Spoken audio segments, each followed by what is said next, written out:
We walked for an hour from wherever the hotel was to the Golden Gate Bridge in silence and got the kind of rejection email. And I'll never forget the pain of that and feeling like it was all for nothing.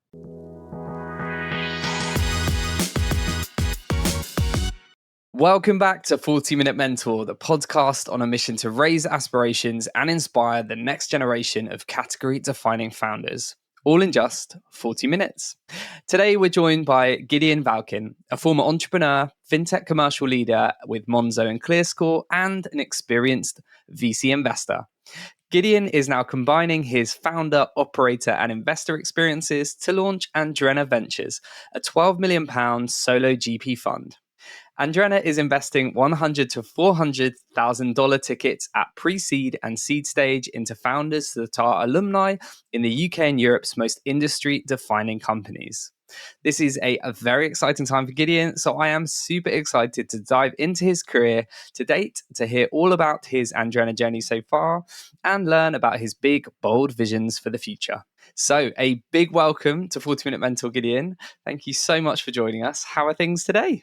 Thanks, James. Really excited to be here and to do this with you. All is well.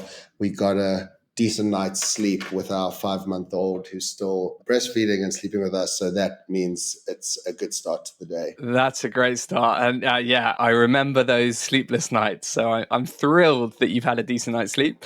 And I'm really, really looking forward to this conversation. We've known each other for a little while. And as soon as you launched the new fund, I was like, we've got to get Gideon on to hear all about it. So thank you for being with us. Thank you. I guess for those in our audience that don't know you as well, we're going to get you warmed up with some quick fire questions, as we always do.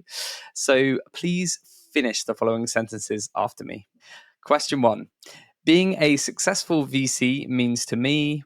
Having a positive impact on the founders I back, firstly. Secondly, partnering with great people. And then if you can get those two things right, you get the output you want, which is to generate above average returns for your LPs. Beautifully put. Thank you very much. The moment in my career I'd love to go back to is... So I'm not a regrets type of person, so I'm not going to focus on something that I would like to change, but I would probably go back to the early days of ClearScore just because of how fun they were. Yeah, I can't wait to dig into that. I mean, that's an absolute rocket ship of a story. So yeah, we'll tease our audience with that and we'll come back to it later. I wish I could tell my younger self... Take more risk and do it earlier. Nice. Love that. And finally, the one thing I'd love to change about VC is... I think it's the thing that I'm trying to change, which is that founders deserve investors that have relevant operator experience, have time to help them, can be impartial and objective in the advice they give, and do not pose signaling risks for future rounds. And I think historically, founders have kind of been stuck for choice between, the big fund that has the deep pockets and then the angel who has great experience but is still running their company and doesn't have the time. I think that I would like to be part of this new generation of investors that tries to give founders the best of a lot of those things. I love that. Yeah. And you can really see how sort of powerful and impactful that the combination of those experiences will be. So yeah, I have no doubt this is going to be a great thing for the ecosystem. Well, thank you for that, Gideon. We're going to dive into your story, but before we get onto all things career, let's turn the clock back a bit and would love to hear a bit about your upbringing. So how did that shape the person and leader that you are today? I grew up in South Africa in relative privilege, certainly by South African standards, to a pretty wholesome home and family with access to great opportunities, somewhat quite a pleasant and delightful upbringing, I would say, thanks to amazing parents. And I had a mom who was a psychologist and just tremendously high EQ, taught me a lot about working through other people. She kind of really understands what people want and need and how to get the best out of them. And although she knows very little about venture, I think there's a lot to learn from someone like that. And, my dad pushed us a lot on the tennis court and taught us how to compete and win in sport and to do it fairly and with grace. And both had fundamentally important impacts on me and my siblings for those reasons. But I think where it gets a bit more interesting is I'll point to two things that are more around family origin. And the first is the immigrant mentality and work ethic, right? And so maybe we go back a generation and look at my grandparents, all four of whom were kind of war refugees from Eastern Europe, Jewish refugees from Eastern Europe escaping persecution, came to South Africa and really had to start from scratch. So my mom's dad set up a shoe retailer in Cape Town with his brothers-in-law that they grew over the course of their lives.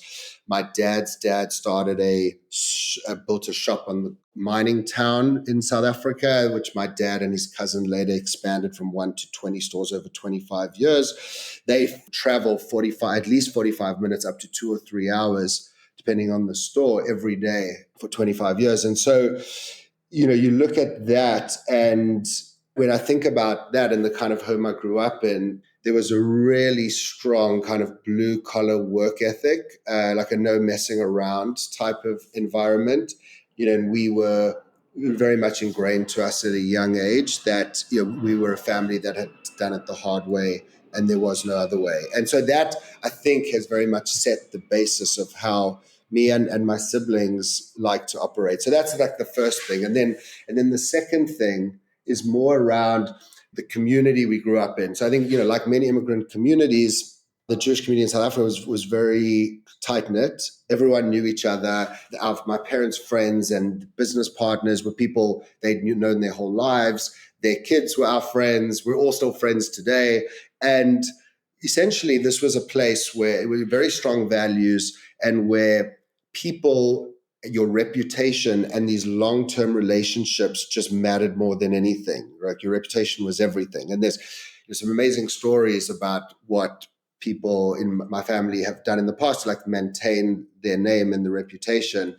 Maybe not appropriate for today, but that instilled certainly in me and my siblings this massive value on firstly lifelong friendships, business partnerships with a lot of trust and people you've known for a long time. And I think that matters so much in today's venture ecosystem where it's quite small, it's a community, and your name is everything. So I think those are kind of the two most interesting things about the origin story that are probably relevant for today. Yeah, I love that.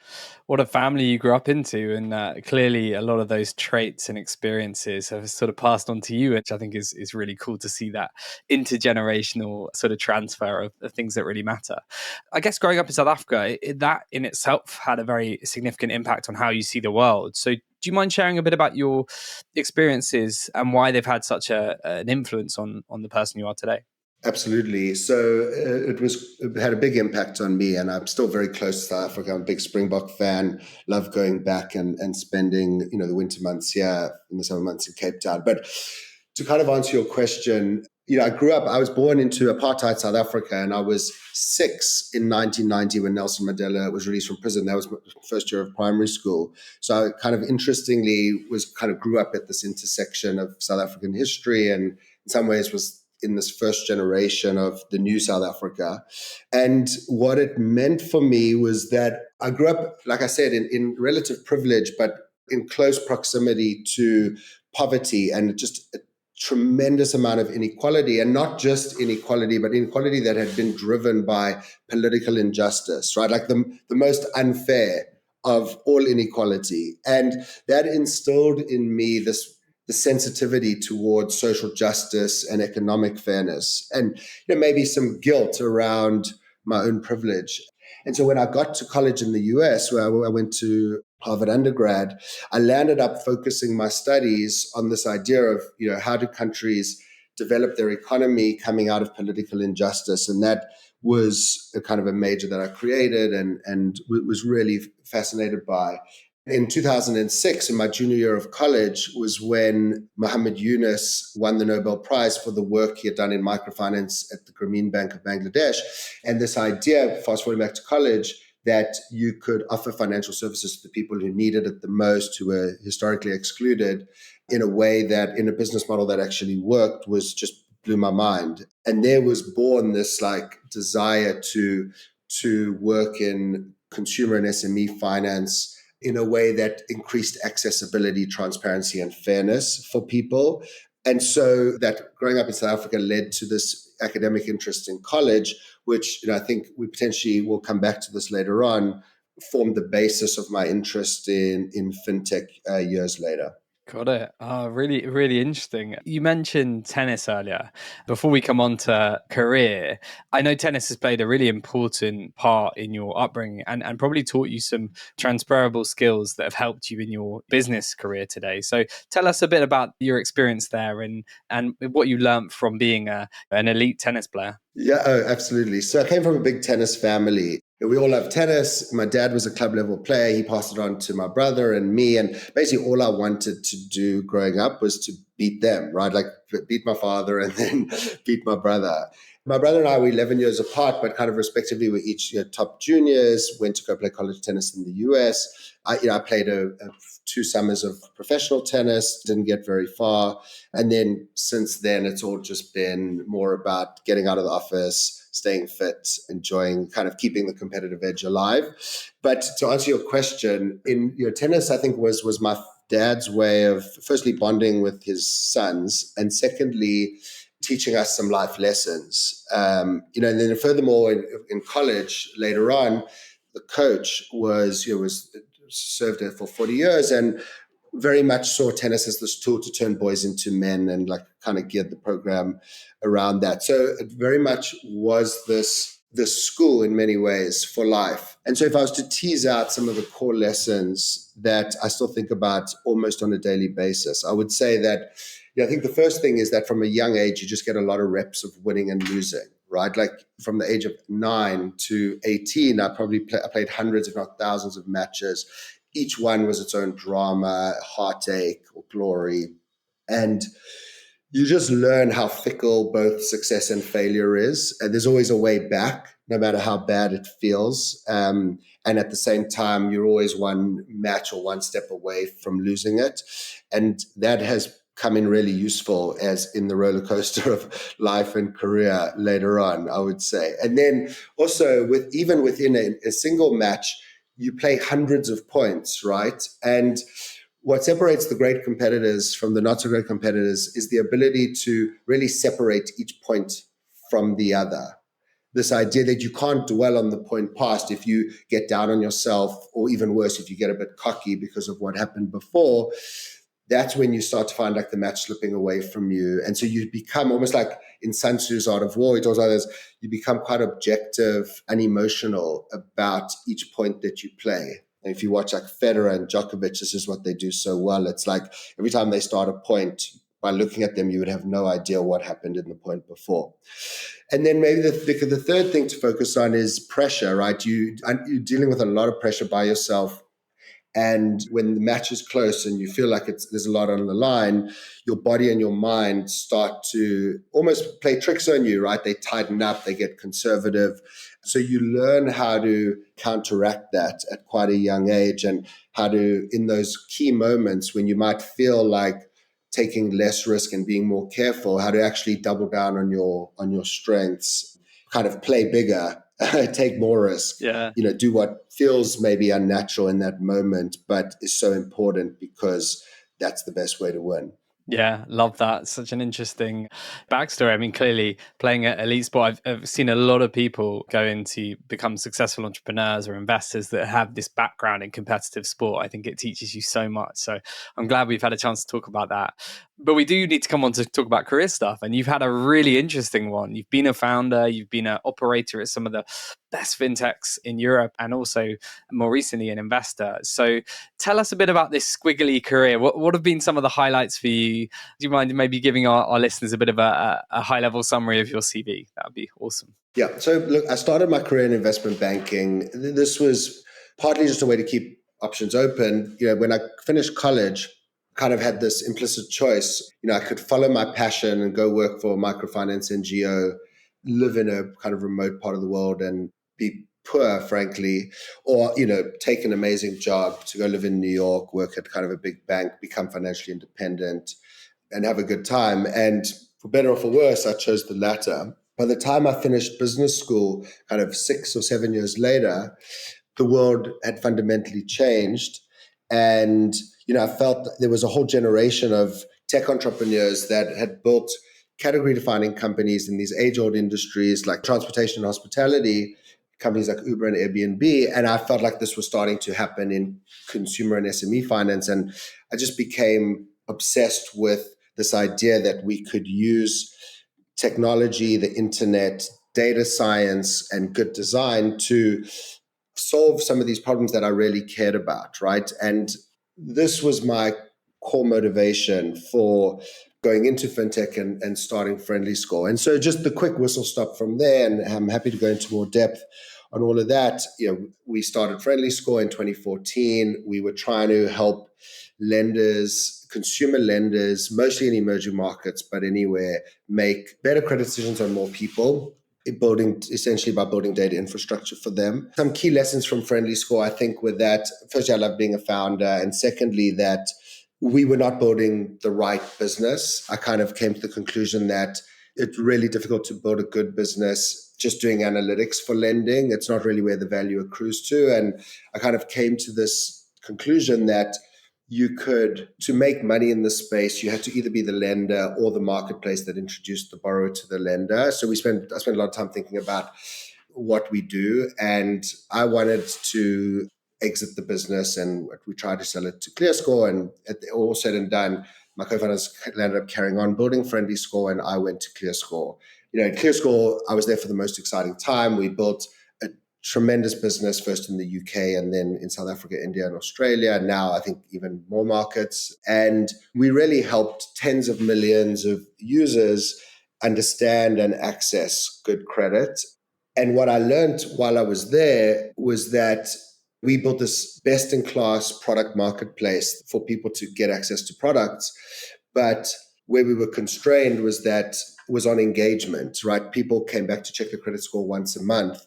And after about 3 years at ClearScore, when I started kind of popping my head up to see what else was out there and looking at what was happening in the neobanking space, I got really excited about this idea that at a company like Monzo, they were seeing that 60% of their users were as weekly active, and these users were using the product multiple times a day. So I got really excited about what could be done commercially with a product with such high engagement. And the core, that was what motivated me to go to Monzo. Anyway, and so that was the journey and some of the reasons for the transition behind my time as a founder and operator in FinTech. Amazing. And in terms of that time as a founder and operator, what were the most difficult moments or the biggest challenges that you had to overcome? It often feels like there's more pain than pleasure in these careers, especially in like high growth environments. But to focus on a couple, right, I think a few things that stick out. With FriendlyScore, we re-raised money once. We were struggling to raise a second time. 2015 in London was a very different time to raise seed venture capital than it is today. And we were going without salaries. I'd actually met my now wife and was trying to convince her to move to London, and financial pressure of this was mounting. We had to go without salaries for a while. And kind of our last hope, we'd kind of got a lot of no's from VCs. And our last hope was our Y Combinator application. And we did so well. We got invited, the whole team got invited to fly to San Francisco, which we were so excited about, for this famous 10-minute Y Combinator interview. And we came out of the interview and we didn't feel like it went the way we wanted. We went for like I think we walked for an hour from wherever the hotel was to the Golden Gate Bridge in silence, and got the kind of rejection email. And I'll never forget the kind of the pain of that and feeling like it was all for nothing. And the tough conversations that came from that was I needed a job and I needed a salary at that point in time. So that's kind of a pain you'll never forget, knowing that it's over, basically, like the dream. For me, at least it was, because it was, out of touch with, I couldn't really carry on. And so that's kind of one that sticks out. And then ClearScore, it was overall an amazing experience. But my first few months, they actually weren't great. I'd been a founder, I'd come in, the role was a bit ambiguous. I think there was some big misalignments with the role and the expectations. And it took a few months for there to be real alignment between me and the other leadership. I think 9 out of 10 people in that situation probably would have left to go do something else. There were some like really hard conversations.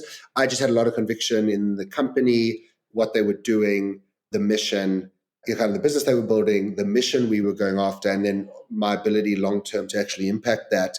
And so, in many ways, I kind of put my ego between my legs and like got in line and like did what they wanted me to do. And it was so worthwhile because 3 years later, I certainly feel like delivered beyond the call of duty and just see it as a total cutting edge and amazing experience. And it's also so much fun while doing it. Some great stories of resilience there, and particularly the ClearScore one around digging in and actually having that conviction. And sometimes you just have to put ego to one side, don't you? I think that's a great lesson to everyone. I guess just before we come on to Andrena Ventures, which is obviously going to be a really important part of this story, what were your biggest learnings from working with two of the most impressive visionary founders in UK FinTech history, Tom Blomfield at Monzo and Justin Basini at ClearScore? What did you learn from them, having worked so closely to both of them? Yeah, I was so lucky to work with both of them. Coming out of Friendly Score, actually, at Friendly Score, I felt like I was, where I was the CEO, I felt like I was running through the woods with a blindfold on. Like that's the analogy that I think paints the picture the best. And all I really wanted was to like actually work with someone that really knew what they were doing.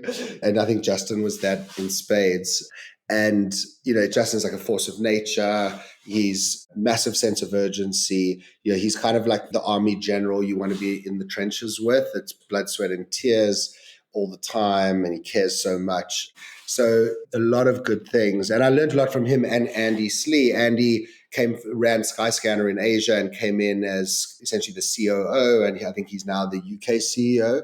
And they made a great team. Andy's like thoughtful and systematic and methodical and just a great manager of people.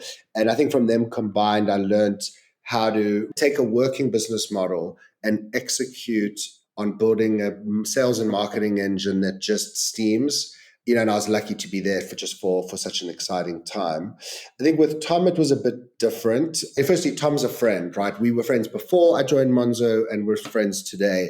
I feel fortunate to have that because people kind of maybe know more as this like celebrity founder, but as a person, he's empathetic, thoughtful, kind, and just a great person. With regards to working together, I kind of caught the back end of his tenure, and he's been quite open about some of the psychological impact it's had on him. So I don't think I got the best Tom at Monzo, but it was still great, and we always maintained a good working relationship. And I also loved working with the new CEO, Tierson Neal, who I think the world of, and just so excited about where he's taken the company. Where they were similar, both the founders and the companies were very similar, is that they were both mission-obsessed organizations, right? Everyone cared deeply about helping the average consumer in the UK manage their financial lives better.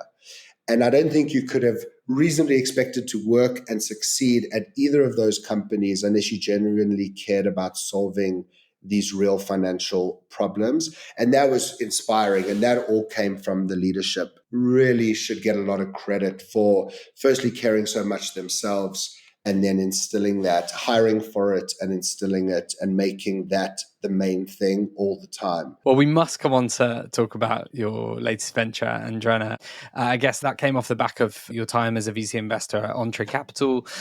We'd love to know what inspired you to set up as a solo GP. Where did the idea originate from? Yeah, so I think it came from really two places, right? The one was about me and the style of investing that I wanted to do. And then the second was kind of a more macro top-down view of what is happening in the venture ecosystem in Europe and what is required, what do founders need. So maybe I'll start with the second, kind of the macro. So to paint a bit of a picture, I've been very inspired by this PayPal story, right? I remember I was at Entrée a few years ago and I was reading the book, The Founders by Jimmy Soni, I think it is, which really goes into the character in depth in the people that PayPal. And it's a very well documented story. So there's nothing really original here, but just totally inspired by this like density of talent that was basically around a singular company, and then also how that company bred that talent so well. And then you fast forward to today and you've just got like one category defining company after another that essentially stems from that group of people.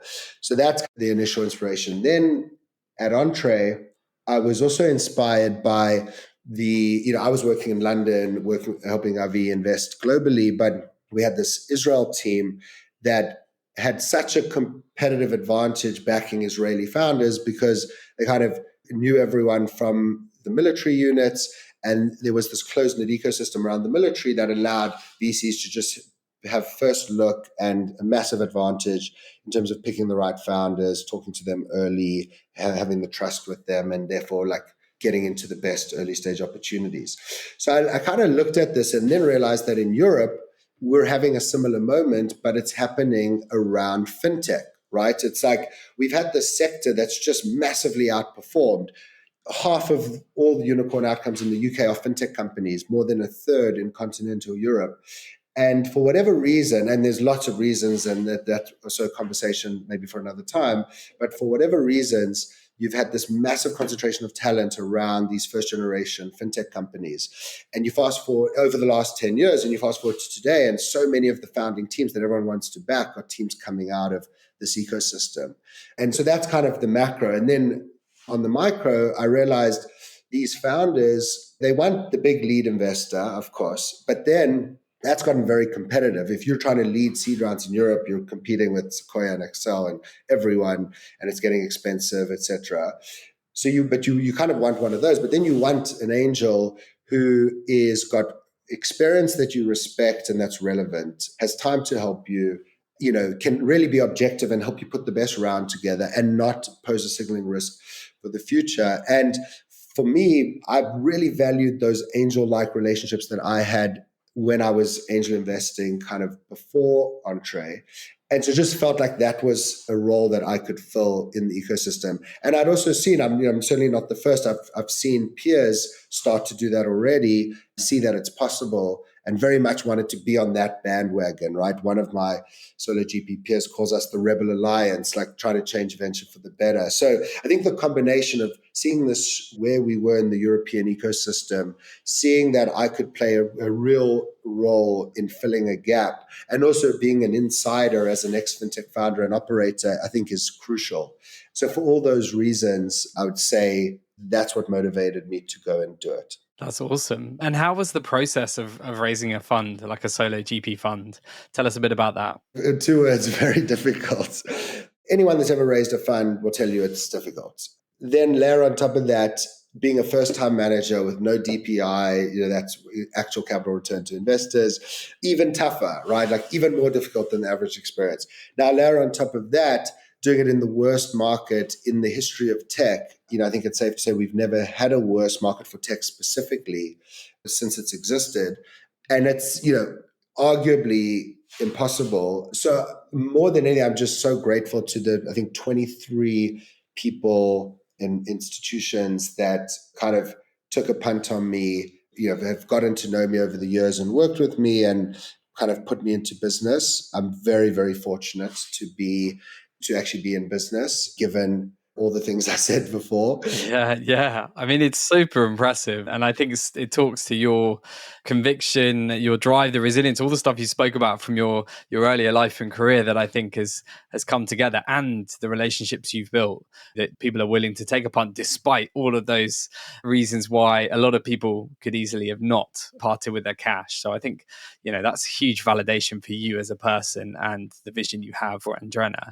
I guess there are going to be people listening to this saying, but what does a solo GP actually do? How does this work? This is such a different setup to other funds. So it's a unique role. What does a typical day look like for you now? It's a lot of plate spinning. So let's start with, what do you do as a VC, right? And then we can layer on top the things that solo GP. So when you do so just doing VC, if you work at a fund, you're doing a lot of plate spinning. Why? Because you've got to spend some of your time sourcing, some of your time diligencing, some of your time selling, and then some of your time helping the portfolio. We can kind of unpack those. Sourcing is just talking to a lot of people, figuring out who's starting companies, what deals are happening.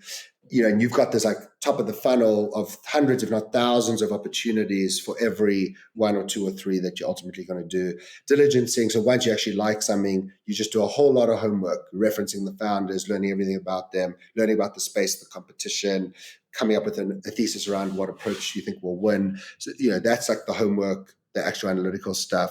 The selling, so people outside of VC would be very surprised to know how much time we actually spend selling, how much time we actually spend trying to convince people to take our money. And that's because when you actually find a team you really want to back, chances are another investor also really wants to back them, or lots of others really want to back them. And you actually have to pitch yourself as to why they should take your money. And then you have to spend time helping the companies and getting them to the outcomes that you wanted. And that certainly for me, really important part of what I do. So just VC is a lot of plate spinning. But then for solo GP, there's like some other things as well, right? You layer on top of that the fundraising. You're kind of always fundraising. It's the first close, then a second close, and then a few months later you think about the next fund. Always be fundraising is kind of the half-joke advice you get from experienced fund managers. And again, that's hundreds, if not thousands of LP relationships that you're maintaining all the time that can matter at any point in time. And then on top of the fundraising, you've got the fund management. And, when you're solo GP, you do more of that than you do at another fund. And, luckily we all have great suppliers, fund administrators, lawyers, regulatory hosts and fund managers that we work with to help with that. But there's always a layer of admin that you're doing, whether it's, managing expenses, filling out forms to comply with regulation, monthly financials, the investment memos that aren't just the memos you share with your LPs, but the ones that like the fund manager needs to store in case the regulator. So there's like all this stuff that you end up having to do that when you're a bigger fund and you've got like the resources and the support, you might not have to do as much. No, awesome. Thank you so much for sharing, Gideon.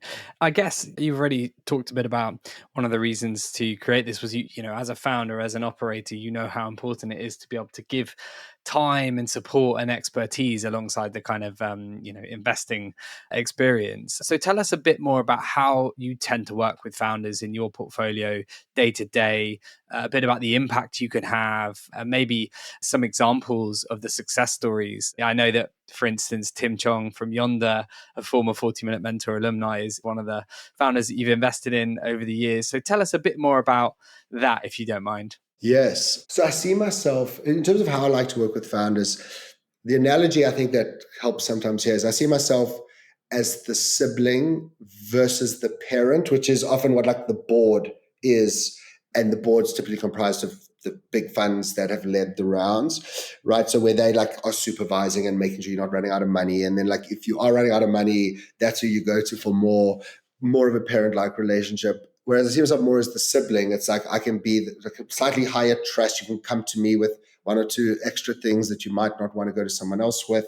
And I can be a bit more objective and impartial and relatable in terms of how we solve it, how we get a fundraise together, how to navigate some of those complexities. So that's just like the highest level. And then more specifically, so I try to be transparent with founders. Like, I'm not going to be the most helpful person for the whole life of your company. If you do well, you're going to go raise a lot of money from really big time people that have incredible experience scaling, going international and building big teams and hiring like world-class executives. I want to be like crucial in what I call the 0 to 0.5 stage. In real terms, that's maybe 12 to 18, maybe 24 months. It's like your first hires, your first customers, your first channel partnerships, maybe your first and second fundraise. That's where I can be most helpful. That's where I have been most helpful to founders in the past. And then to get like a bit more specific about that, the things I typically help with are things that leverage my own experience as a founder and operator and leverage my like super strong network with other operators and with the VC ecosystem. So what are those things? Commercial, like anything around commercial leadership, go-to-market, pricing, sales, partnerships. I've done this at 3 startups and kind of advised on it with many more. You would be hard-pressed to find kind of a commercial problem at an early stage company that I wouldn't at least have had some experience, at a minimum, done the wrong thing at some point in my career.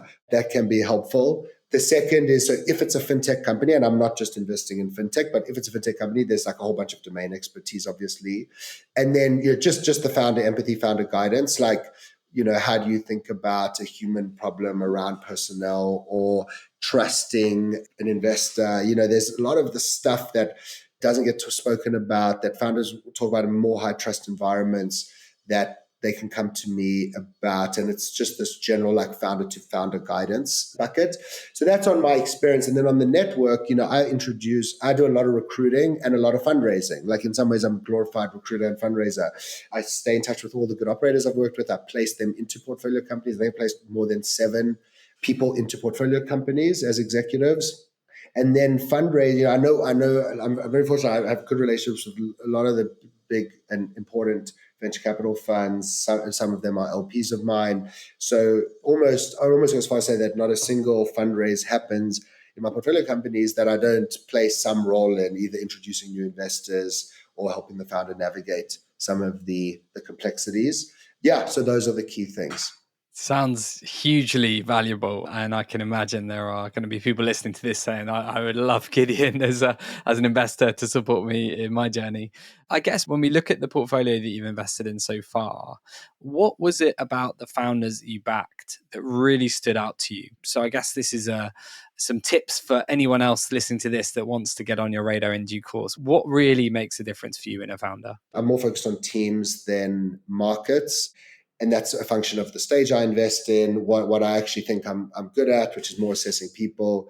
And then also the fact that I like backing teams where I have privileged information. And I'm going to come back to that in a second. So, so there's a whole bunch of stuff I look for around team, the impact that they had before, the history of working together, their diversity of skill sets, the cultures that they come from, and how they think about replicating it.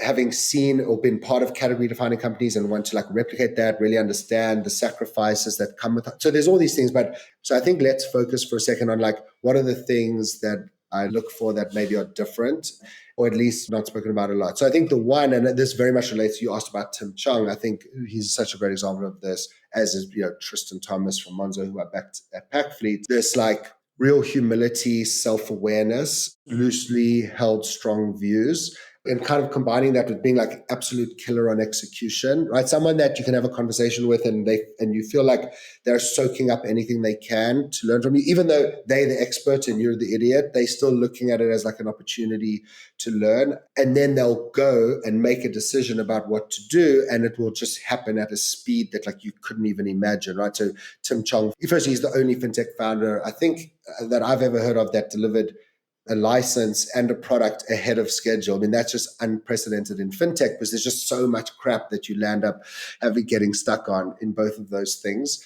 And he like famously, I remember him coming to me, like asking me my opinion, and I like, and I felt like I was giving him all this great advice, but actually he just went and set goals every Monday for his team. And on Friday, if it wasn't delivered, I remember his team telling me if it wasn't done by Friday, it was done by Monday. So there's just like this humility and self-awareness on the one hand, with just a machine on execution on the other. And then the other thing is, for me, that important, and I don't hear a lot from other investors, is, so it's not just about like the quality of the team and their background. And for me, it's also about like, how much information do I have? How sure am I about those things? I really like to back founders I've gotten to know over a long period of time. Either I worked with them, I worked with someone who worked with them. I know the founders of the companies they were in before and have like the really inside scoop on what they did and how they did it. Or if none of those things are true, then I just try and spend way more time. It's not just about looking at a LinkedIn profile, asking them a bunch of questions about how they think about the problem, referencing with the 2 obvious people that they worked with before. It's going deeper. It's like, I think Michael Moritz or whatever at Sequoia speaks about, or it was the founders that speak about their experience with someone like that, actually being asked all these personal questions and not really understanding why. Like I really like to take a page out of that book, which is I get to know the person on a much deeper level, who they are as a human being, what motivates them, and then, kind of go deeper on the referencing. So for me, I'd rather back someone that I know is like this is hypothetical, that I like know is an 8 or 9 out of 10, versus someone that looks like a 10, but I don't really know. But like everyone thinks that they're a 10 because of some conversations and a profile. So I think quantity of information is an important factor for me that is underappreciated by the market, from what I can tell. Totally. Thank you very much, Gideon. Before we get to our wrap-up questions, I guess to look ahead to the future for Andrena Ventures, what would you like the fund to be in the next 10 to 15 years? What impact do you want to have in this ecosystem? Yeah, so look, I want to grow slowly. with Andrena, right? So the reason I want to grow is because I don't want to be solo forever. I'm a solo GP because I really want to be small and keep the principles of the fund pure, which is not leading rounds, be more like an angel, be able to, being a smaller part of the round allows you to be more objective and partial with founders and not pose signaling risks in the future. So those are kind of the core principles. So for fund one, I want to be as small as possible. I want to grow a bit because I think I can be more powerful with some people around me that have a similar ethos. So that means future funds should be bigger, but not so big that those fundamental principles have to change, where you get to a size where you have to lead rounds, and then you have to not only lead rounds, but concentrate a lot of capital into your winners. And then that's where you need those big funds for certain things, right? But not the style of investing that I necessarily want to gravitate towards. So it's about growing to add people, but staying small enough to keep the foundational principles of the way I'm investing the same. Gideon, it's been such a enjoyable chat. I'm super excited about your new fund. I'm sure there's going to be lots of people listening to this that are going to really want to partner with you. But we're sadly at an end. So we have 3 final wrap-up questions. This is 40-Minute Mentor. So I have to ask, if you could be mentored by anyone dead or alive, who would it be and why? I think I'm going to cop out a bit and say that I would want to be mentored by my actual life mentors. And there's a reason. I've been very lucky. I've got, I think, a father and an older brother. I had a tennis coach in college, and then kind of a boss and in my banking days, who have all been really important life mentors. And I think so for me, what makes a good mentor is someone who I respect because they are good at what they do. So that's kind of, I think, the obvious one here. But then on top of that, it's someone where there's a lot of trust and someone that's actually like told you things that you need to hear rather than want to hear. And so built up trust, like they actually care about your journey. And so that's not something that is easily attributable to someone you don't know.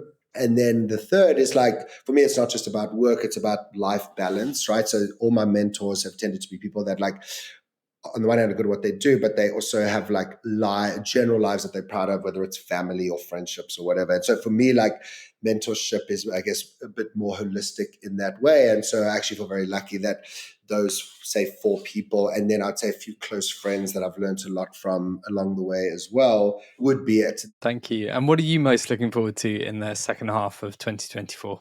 Honestly, so we've got 2 kids. One's nearly 4. Our newborn, who's 5 months old, in the second half of 2024 will probably be eating solids, sleeping, please God, through the night. And my hero wife will finally be getting a decent night's sleep, which I think will make home life even more stable and pleasurable. Fair enough. I have everything crossed for you for the next half of the year. And finally, what is one piece of either career advice or maybe fundraising advice that you would like to leave our listeners with today? Yeah, so there's 2 things. So one, I said in the beginning, but I think it's worth going a little bit deeper on, take more risk early, right? I said that about myself, and I think it's a good thing to speak to people earlier in their career about. And the reason I say this is because one of the things I've learned over my 20 years or so working is that it's human nature to overweight short-term risk in your life decisions, right? Most risky career decisions, in quotes, are actually short-term risky, but not long-term risky, right? So for example, and you know this as well as I do, when you start a company, certainly over a 5, maybe 10-year time horizon, your earnings will be lower and more volatile. So yes, risky. But if you think it through, I think it would be hard to actually argue that the same is true over a 30-year time horizon, right? Like, firstly, if you're successful, the payout's much bigger, that's obvious. But even if you're not successful, you've learned so much than you otherwise would have that I think you easily become more valuable. Like in a worst case scenario, become more valuable to like a big company that can hire you. Like you can go back into the system, right? And so I think there's like a really interesting thing to think about if you're taking a long-term view about what is the real risk of taking a quote unquote risk. And then the second is just something that, I think is important for people to think about today, which is that we are in, I think, the luckiest generation in history in terms of being able to choose what we want to do, and more importantly, being able to align it to something we're passionate about and care about, right? So if you think about, like, if you were interested in business for most of human history, you were basically constrained. You either had to go work at the big company nearby, or you could like maybe start something, but you were constrained to what natural resources were available to you, what your hand could build, and what the town you were in needed, right? No one for most of the history of business or craft or whatever was thinking about, like, what's the problem I care about solving in the world, right? And then you get, like, that was not a question anyone asked themselves, like my grandparents, great-grandparents.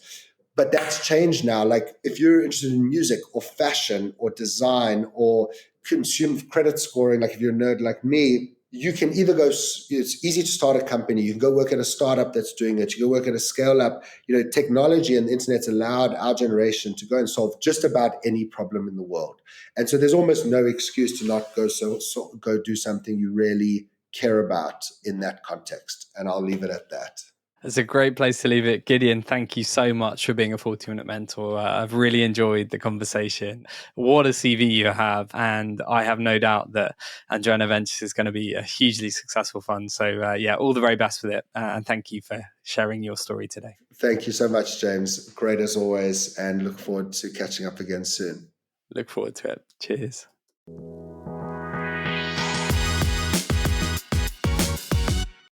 Thank you so much for tuning into today's episode. I really hope that you found it useful and inspiring. If we have left any questions unanswered, or if you have any feedback or guest recommendations for future series, then please make sure you get in touch on info@jbmc.co.uk. I often get asked by listeners how you can help us spread the word about 40-Minute Mentor. There are two simple ways you can help. Firstly, share this episode on your preferred social media platform, and LinkedIn is probably where I'm most likely to see it. And you can also leave us a review on either Apple Podcasts or Spotify. Every share on social media and review left on the podcast platforms really helps us to get 40-Minute Mentor in front of new audiences and share the power of mentorship even further. Thank you so much for your ongoing support, and I look forward to seeing you again next Wednesday for even more pocket-sized mentorship.